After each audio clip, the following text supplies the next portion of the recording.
প্রথমবারের মতো বাংলাদেশে গান শোনাতে আসছেন পাকিস্তানি সঙ্গীত শিল্পী আইমা বেগ। আগামী 11 এপ্রিল ঢাকায় আসবেন এই গায়িকা। ইয়ামাহা মোটরসাইকেলসের একটি মেগা ইভেন্টে অংশ নেবেন। রাজধানীর সেনা প্রাঙ্গণে ওয়ান ট্রু সাউন্ড গ্র্যান্ড অনুষ্ঠানে গান শোনাবেন তিনি। ইয়ামাহা বাংলাদেশের ফেসবুক পেজে এই তথ্য নিশ্চিত করা হয়েছে। 2016 সালে পাকিস্তানি সিনেমা লাহোর সে আগেতে প্রথম প্লেব্যাকের সুযোগ পান আইমা।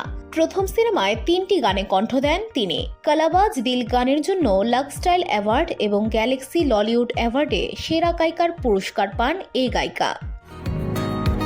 বসুন্ধরা, উত্তরা, বনশ্রী, কুড়িল ও বাড্ডা সহ রাজধানীর বিভিন্ন স্থানে অভিজাত ও অত্যাধুনিক মানের ফ্ল্যাট কেনার এক নির্ভরযোগ্য প্রতিষ্ঠান প্লেজেন্ট প্রপার্টিজ লিমিটেড।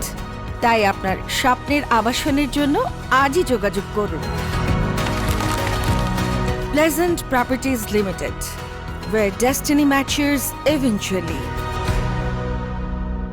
এছাড়া 7 দিন মুহাব্বাতিন, দ্য ডাঙ্কি কিং, কফ কাঙ্গানা, বাজি ইত্যাদি সিনেমায় গান গেয়ে আলোচনায় আসেন আইমা। তার গাওয়া ফিতুর, আইটেম নাম্বার, গ্রুপ মেরা গানগুলো তরুণদের মাঝে ব্যাপকভাবে জনপ্রিয়।